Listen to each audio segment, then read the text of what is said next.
que não é assim o Rogério Ceni. Ah, quando você vai na coletiva... Parece muito do Abel. Então, quando você vai na coletiva... muito. Quando você vai na coletiva, você fala de jogador, as suas substituições no segundo tempo não estão dando certo, você foi campeão, mas ó, não deu, não teve a empatia, não rolou, não deu certo. Você falou uma coisa Renato, aí, vem cá. William. Faz o quê? Você falou uma coisa que é fundamental. Você falou assim, se todos nós já achamos, o problema é que não é todo mundo, né? É uma parte barulhenta da torcida do Flamengo. Bem barulhenta. A diretoria seguramente ainda está com o Ceni. Se você perguntar para o Brás, ele vai te dizer, e não vai ser só da boca para fora, como às vezes é das diretorias. Agora tem uma coisa, eu acho que o discurso do Ceni, e o Ceni é muito criticado pelo discurso, né? E eu tô vendo duas coisas no discurso dele que estão me deixando preocupado. Primeiro, tá muito parecido, lembra uma época do São Paulo que ele ficava citando número, quantas vezes chutou? Fez isso ontem de novo. Eliminando o adversário porque o adversário não jogava do jeito que ele queria. Eu tô achando que ele tá se aproximando muito de novo dessa história. E outra coisa na linguagem, tá parecendo o Oswaldo Brandão, né? Jogava com 4-10, botei 2-9. O Brandão que falava assim, quero um 7 para ser sombra pro Vaguinho, né? Acho que tá uma coisa meio assim, resvalando já para as desculpas esfarrapadas. Ser superior ao adversário e não conseguir resultado não é mérito. Não é mérito. Você fez um primeiro tempo que foi tão superior, e de fato foi superior ao Fluminense, e não conseguiu, isso é problema. Isso não é solução. E no segundo tempo, eu acho que ele supervaloriza o segundo tempo do Flamengo.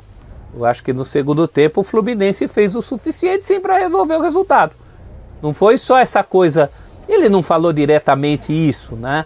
Mas essa coisa do adversário que joga por uma bola, sabe? Aí de novo, eu repito, ele volta àquele discurso do tempo do São Paulo, em que ele pegava lá números, não sei quantos chutes, e o time não estava chegando lá. Então ele já tem uma situação que lhe é desfavorável, que ele é antipática a ele, né? Tem uma parte muito significativa da torcida do Flamengo que é antipática ao Rogério Ceni. Em alguns casos, como no da derrota de ontem, ele ainda dá milho para o bode, aí não há desfalque por conta de seleção, por causa de nada, que segure a barra do cara, né? Então, até porque com esses jogadores que desfalcaram o Flamengo, ainda assim, em vários jogos com esses caras, o Flamengo ficou devendo e ele foi criticado do mesmo jeito. Então, assim, vai ficar nesse rame-rame aí quanto tempo, Pascoal? Porque, cara, vão chegar os jogadores, tá? E aí, vai ter quanto tempo? Tá, voltaram os jogadores. O Arrascaeta tá voltando, o Isla tá voltando, o Pires da Mota tá voltando. Na semana que vem vai voltar o Everton Ribeiro, o Gabigol. Tá, aí sai o Pedro, aí é só um. Nem sai. E aí, como é que fica a situação? Bom, vai ter prazo? Agora você tá com o time todo aí, então vou te dar um prazo aqui pra dar certo, pra jogar bem, pra ganhar. Como é que fica? Mas com esse time aí tem que jogar melhor, né?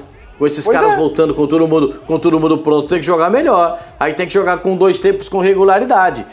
O que eu disse do Palmeiras, do São Paulo, vale também pro Flamengo. São 30 minutos de intensidade para buscar o gol. E depois que busca o gol, fica mais fácil, porque tem jogadores de velocidade para o contra-ataque. E aí é que o Bruno Henrique brilha. Agora, nesse caso do jogo de ontem, tem que dividir as coisas. Vamos dividir o pacote, vamos dividir esse bolo aqui. Espera um pouquinho. O Bruno Henrique sai cara a cara com o goleiro e não faz o gol. A culpa é do Rogério Ceni. O Bruno Henrique pega a bola no meio campo e faz uma jogada infantil, perde a bola e sai o gol do Fluminense. A culpa é do Rogério Ceni. A culpa do Rogério Ceni pode ser dada nesse caso. Por quê? Porque ele tinha tirado o João Gomes do meio campo.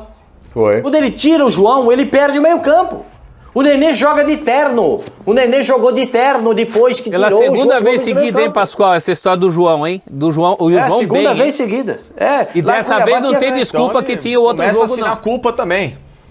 Lá em Cuiabá foi esse caso também, né, professor? Tomou sufoco, mas ganhou o jogo. Não, mas lá ele tinha desculpa do Fla-Flu. E no Fla-Flu, que desculpa que ele tem? Aí, quando ele tirou o João, ele perdeu o equilíbrio no meio. Aí, Facincani, aí o time do Fluminense, aí bota, aqui, eu sou o treinador do Fluminense, botei os caras do meio campo, eu sou zagueiro do Fluminense, eu sou o Gustavo Henrique, ele fala assim, Botou o André. Ai, Jesus. Agora botou o quê? O Kaique. Nossa, e o Luiz Henrique vai vir correndo em cima de mim. Isso é um terror. É um terror pros caras. Porque esses moleques eles querem correr. Eles querem ir pra cima. Eles saem driblando.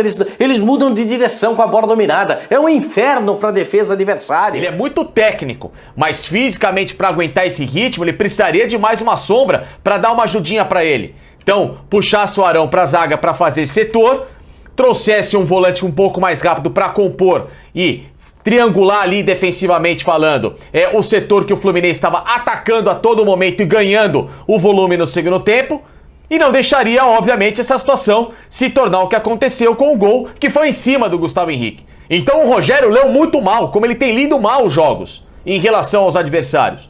Ou então, ele podia ter feito uma outra solução, ele podia ter dobrado a lateral com o Ramon. Ele poderia soltar o Felipe um pouco mais à frente, porque é um lateral técnico de chegada. Poderia colocar o Ramon ali para se espelhar com o ponta do Fluminense, ficado com 2 laterais. Aí sim, num caso desse, é vantagem.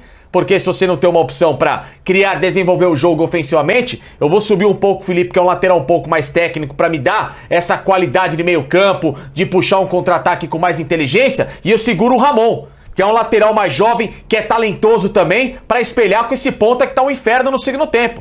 Então, o Rogério tinha N possibilidades, como foi no jogo do Cuiabá, e ele fica com essa desculpinha de que, tirei porque cansou, porque não sei o quê, porque talvez tenha um outro jogo. Que outro jogo, amigo? O jogo são os 90 minutos. Acabou o jogo, você vê como é que vai recuperar o jogador. Mas até então, os 3 pontos contra o Cuiabá, os 3 pontos contra o Fluminense, os 3 pontos contra o Palmeiras no Brasileiro valem a mesma coisa. Não é jogo de mata-mata, é jogo de 3 pontos e 3 pontos e 3 pontos, ganho, né, e somatória. O Flamengo nunca ganha aquele jogo do Cuiabá. Não tinha. Não tem 4-0, não tem 5-0 em 20 minutos pra você dar uma segurada.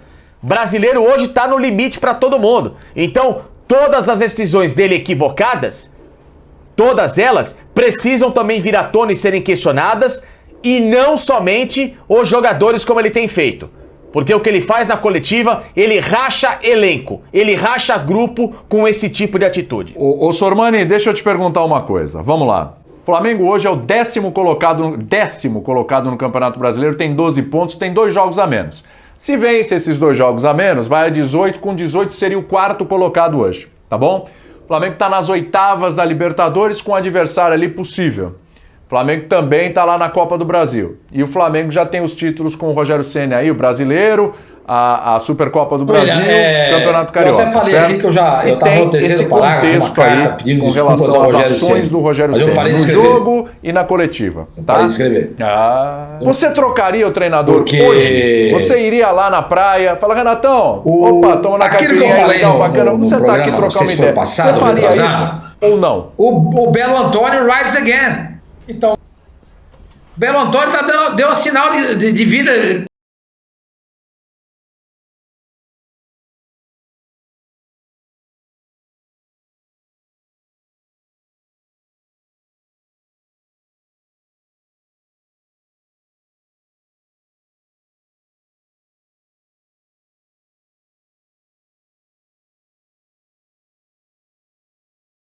Deu as caras de novo. Mas quem é o Belo Antônio? Explica de novo. O Belo Antônio é o Flamengo do primeiro tempo. O Belo Antônio é o Flamengo do primeiro tempo. O que é Belo Antônio? Pra quem não entende.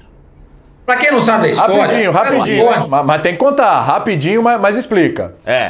O Belo Antônio é um personagem de um filme do Bolognini, italiano, da década de 1960, que era o Marcelo Mastroianni, um cara bonitão, pô. O Marcelo Mastroianni era um cara. Mas só que no filme... ele é impotente. Então a mulherada queria se aventurar com ele, mas não adiantava nada. Porque nada acontecia. O Flamengo, do primeiro tempo, é o Belo Antônio. Cria, sufoca o adversário, posse de bola, finalizações, um gol. Quando faz. Eu anotei aqui, olha, Flamengo contra o Bragantino. No primeiro tempo, 13 finalizações, derrota no Maracanã por 3-2. 13 finalizações no primeiro tempo. No segundo tempo, 7 finalizações. Foi pela metade. Flamengo contra o Fluminense, ontem, no Itaquerão. 14 finalizações no primeiro tempo, 7 no segundo, caiu pela metade. Então, você vê que esse time funciona num tempo de jogo, no outro tempo não funciona. Quando precisa resolver, o Belo Antônio das caras. Ele é impotente. Ele é impotente. Que isso? Ele não consegue construir vitórias com toda a exuberância e o futebol vistoso que ele joga. Falta alguma coisa.